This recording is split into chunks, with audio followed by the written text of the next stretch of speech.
மானா குறையும் இன்னு மாசு படியும் இன்னு வீணா கதை முடிஞ்சு போச்சு.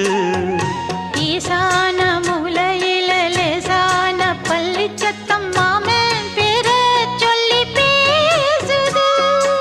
ஆறாத சோகந்தன்ன தீராம சேர்த்து வச்சு ஊரும் சேர்ந்து என்ன ஏசுது.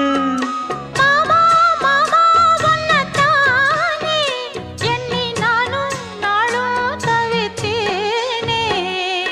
கூண்டுக்குள்ள என்ன வச்சு கூடி நின்ன ஊற விட்டு கூண்டுக்குள்ள போனதென்ன கோலக்கிளி.